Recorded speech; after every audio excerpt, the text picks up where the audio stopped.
That's been our guy basically since the draft, Ben.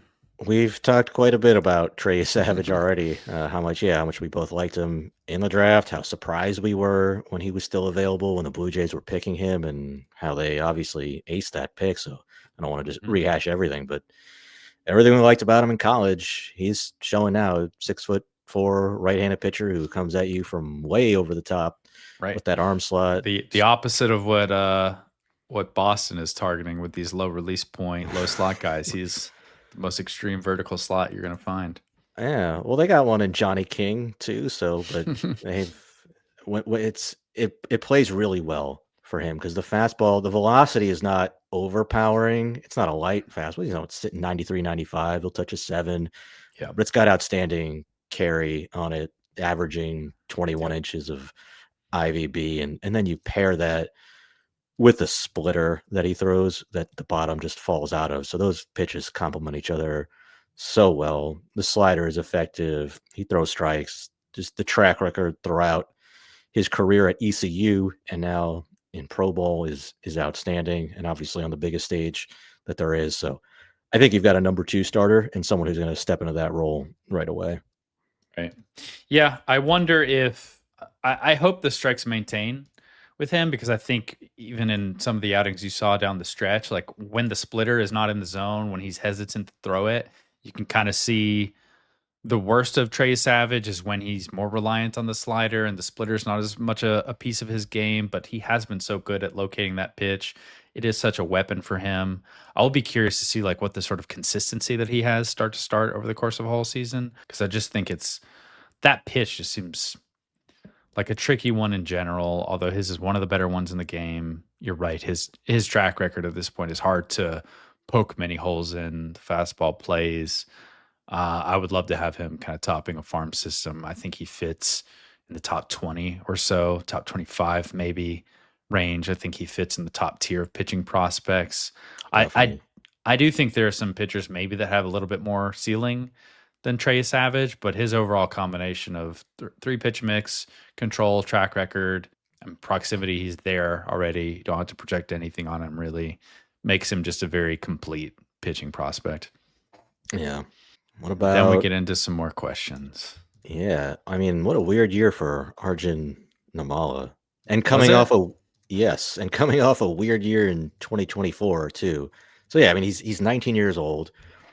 He's in high A, so he's very young for the league, obviously because he was super young for his draft class. And by the end of May, he's got a 900 OPS. So he's crushing it. And then the rest of the season, kind of a disaster. I mean, it's a sub 600 OPS from there on. It was kind of messy. So I don't know. I mean, when he's at his best, you still see the things that you like or that you love really about Arjun Nimmala. He's got that You might lean. love. Well, the aspects of his game that you love. I mean, he's Right. lean, high waist build, great hand speed, whippy bat speed, just really impressive power for a wiry teenage hitter. And it's always been a power over hit profile with Nimmala. And when I've seen him going well, it's because he's driving the ball to right center field. He can really hammer the ball with impact the the opposite way. But this year I thought he got too pull happy, which is not the approach that I think you want him to take because I thought it hampered the adjustability of his swing, and he was already vulnerable to secondary stuff, and we just saw a lot of bad empty swings on off speed down, off speed away, where it looks like he's just trying to yank and pull the ball, and it just produced empty swing and miss or weak contact. So, you could say the good news is, hey, we saw him make adjustments before in 2024. So one could point to that and say, hey, all right, well, he's done it before. There's reason to believe he's capable of making an adjustment again. So I still like the bat speed, the power potential. I think there's even more power coming once he gets stronger. Like he's still 19. There's still room for him to fill out. So when he's going right, he looks like a top 100 prospect, like in the first couple of months of the season. But whether it's pitch recognition, approach, or some combination of the two, he's just going to have to make an adjustment because for those, 3 out of those 5 months of the season, it didn't look right. Yeah. Arjun Nimmala has always been a hitter to me who I just never really fully gotten on board. I mean, the bat speed is evident. Like you said, he's got a lot of power. He's got a lot of arm strength. He's got a frame you can continue to dream on. But I just have never seen consistently the sort of swing decisions or offensive approach that I feel like he needs to have. Still have pretty significant contact questions for him. The strikeout rate this year does not look as bad as maybe my questions still are about the hit tool. I think that sort of streakiness is what I would expect for a player who has the sort of weaknesses that he has offensively. He is very young.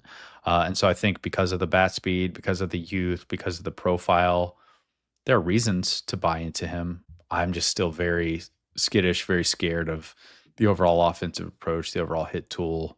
I'm not sure that he'll be able to tap into all these tools that make him so exciting for some people.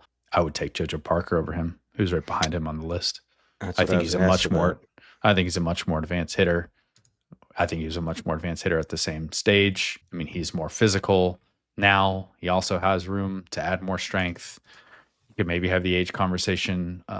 It sounds like Arjun Nimmala gets good reviews for his defense at shortstop. Mm, I don't. I don't know. I'm not. That's where I'm not as rosy actually on his Right. defense. Like Okay. I Well mean, then, I've seen him make some good plays where he's like, he's going over to the other side of the second right. base bag to get to balls, but overall, like I think his actions are a little long. With the range for a I major mean, I league agree. shortstop. I agree personally with that, but I, it sounded I do like think some I people do had think he seen has him a. well. Like, Yeah, yeah, like yeah. Jeff No, has I agree. a 55 on the defense. So like if I wanted to give him all of the benefit of the doubt, I would say maybe that's the area where he tops JoJo Parker, but because I think JoJo Parker is going to be a third baseman. Although again, I say this with less confidence than I used to, maybe because we've seen so many of these profiles, similar size, similar defensive ability at the same time, who just get into pro ball and really improve as defenders. So maybe he's going to play more shortstop and just get better. But if he plays third, if he's a third baseman right now, and we're saying Arjun Nimmala is going to be a shortstop, I still would take JoJo Parker because I just think he's an incredibly advanced pure hitter who makes a lot of contact, who manages the zone, who's going to hit for power, is strong now. He just checks a lot of boxes for me offensively. The swing is very easy. It's very fluid. His track record as a high school hitter was impressive. I think he was just one of the better hit power combos in the class. The more I watched JoJo Parker, the more I liked him. I think he's an extremely well-rounded player overall, even getting beyond the offensive side of the game. I think he's a good athlete. I think he could be a solid or good defender at third base with an above average arm. This is just the profile that I love. It was no surprise at all when he was drafted, where he was drafted. Sounds like the Blue Jays were all over him and happy to get him. Yeah, I'm very enamored with JoJo Parker. Yeah, I think there's a wide range of outcomes for Arjun Nimmala, and a wide range of outcomes in terms of the outcomes that he produced in games throughout the season too. So Yeah, with JoJo Park, that's just a good looking left-handed hitter. Yeah, I agree with everything you said on the swing. It's balanced, it's compact, fluid. He's just consistently on time and yeah, making a lot of contact, and he's constantly barreling balls. He knows the strike zone. I think you've got a potential high OBP guy. To me, like the raw tools don't really wow me with him, but again, even if he's shifting from shortstop to third base at some point in the future, the offensive profile I think fits yeah. really well at third base, and he does the most important thing, which is hit. Right.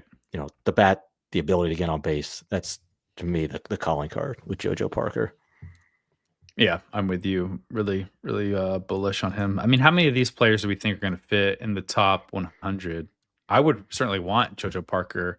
Maybe wouldn't push as hard for Namala, but wouldn't fault the staff as a whole if they were all three there. Does Johnny King at Ford, does he belong in that conversation as well? I think he'll be at least in the conversation. He was my breakout guy coming into the year. I mean, we had him as a top 30 player in that 2024 high school class when he was an underclassman. He was young for the class, very projectable 6'3" frame. He was up to 93 at the time, but you could see there was clearly more that should be coming, and he had the ability to spin the ball really Mhm. well. So now he's packed on more weight, and he's sitting 92, 95 with a lot of life. Struck out a ton of batters. He struck out 105 batters in 61 innings. Yeah, 15.3 K per nine. yeah, he'll scrape a six. He gets deep down into his legs and his delivery. So he's the opposite of Yesavage in terms of coming out of a really low release height for a 6'3" guy. Spins the curveball in that 2,600 type range, kind of an in between shape just because of his slot, but he can spin it well. It misses Little a lot of slurvy. bats. Yeah, like you said, I think the risk is the changeup is still below average, and then obviously when he jumped from rookie ball to low A, the control really went backwards. Which Right. he threw a lot of strikes in the complex league, but then Yeah, he it was got a to 7.1% walk rate in 24 innings, 5 starts in the complex, and like you were about to say, in low A, 37.2 innings, the walk rate jumped by 10%, 17.9%, which is like below the bottom of the scale in terms of the control you'd like to see. 30 walks, 37 and 2/3 innings, and you could see he was really spraying the ball everywhere too. Mhm. In high school, he would throw from like different arm slots too, and I think he's still having trouble just getting the timing of his arm right. But he's what is he still 18 years old? So, Mhm. you saw a lot of bad misses up into his arm side.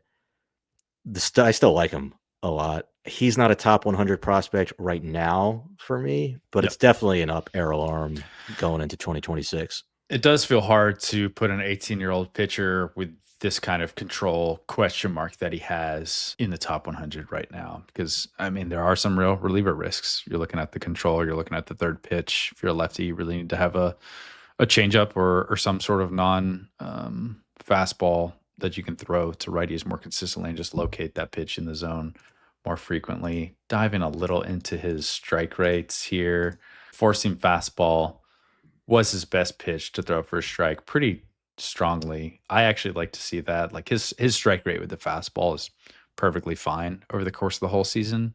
Just looking at the data here, it's all about locating the secondaries a little bit more frequently in the future. When he got up to low A, you could see a lot more Of balls just kind of fastball swinging. sailing on Yeah. him. So he's still super young. Like Hmm. I, I'm optimistic he'll figure it out, but that would just be the one thing keeping him out of the top Right. 100 for now. By May or June next year, maybe arguing to pump him up the list higher. Yeah, I feel like things do fall off after Johnny King in the system here for me. Is there a tier break that's clear for you? I mean, in terms of just adjusted grades here, there's a tier break. And I do like how now on the site, we've been talking about all of our grades, and I think we mentioned our grade adjustment, but you guys can see the adjusted grades publicly. And if you're looking to view players in tiers, that's probably the best place to start. Obviously, our opinions on players will differ, but where are you at with 5 through 10 here for the Blue Jays? Yeah, the guy in that range who jumps out to me is Juan Sanchez. He is, I think he's the most exciting Latin American hitting prospect that the Blue Jays have signed in years. You probably have to go back to like maybe a Relvis Martinez who signed in 2018, and just to find a hitter that talented who they've Hmm. signed internationally. Obviously, Orelvis Martinez has not panned out. He did hit 30 home runs as a 20-year-old in Double A, and almost did that like 3 years in a row. Uh, Either way, look, Sanchez is one of the more talented hitters we've seen come through Toronto's international program in a while. They signed him for a tick under $1 million. Big, physical, 6'3", 215 pounds.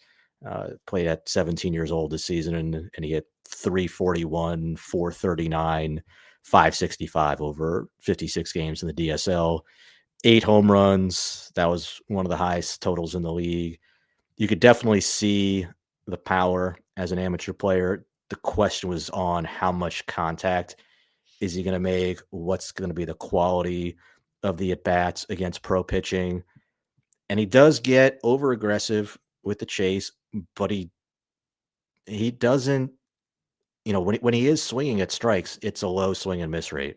So the approach is going to be the key to watch, but the contact skills themselves are there. So it's potential 25 home run power. And then defensively, he split time between shortstop, third base. From the feedback this year in Pro Bowl, it sounds like now it's trending more toward third base, but that's a nice offensive profile to have in a young third baseman. Yeah, the name I'll highlight here towards the back is Jake Cook, who just gets the last spot in the top 10 here. He was a kind of a late riser. I don't know if he was a late riser, but he was a guy who was not really on draft radars to a huge capacity, and then focused on hitting full time during his this past spring. He was previously a two-way player. He was a reliever in a small capacity at Southern Miss, but really just had a breakout offensive season. He had 350, 436, 468, much more contact than power with him. It's kind of a slappy offensive approach. But maybe his most exciting is just the pure athleticism and secondary tool set. He was one of the better athletic testers at the combine. He's a double plus runner at the very least. He has a chance to be an extremely good defender in center field with a good arm to go with that. Now, the one thing that's kind of interesting is like typically with these elite runners, you expect them to put up big stolen base numbers in college and especially in the low minors. But Jake Cook, with his 70 grade speed, went 3 for 8 in stolen bases in college at Southern Miss in 60 games. It's not like he wasn't getting on base a lot and didn't have an opportunity. So I'll be really curious to see like how that develops, if that was just some weird kind of outlier, or if he just maybe he hadn't been on base enough in the past to really know how to run. But I do think there should be some more upside on the base stealing department just purely because of the speed and athleticism.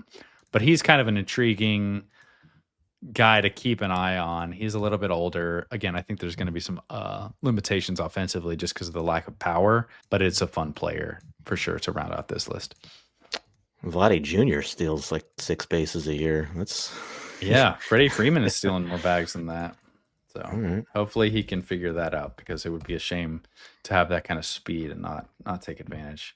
Oh man, Freddie is actually, he's depreciating as a stolen base threat. Last 3 seasons, 23 bags, 9 bags, 6 bags in his age 35 season. Bummer. How many did Vladdy steal?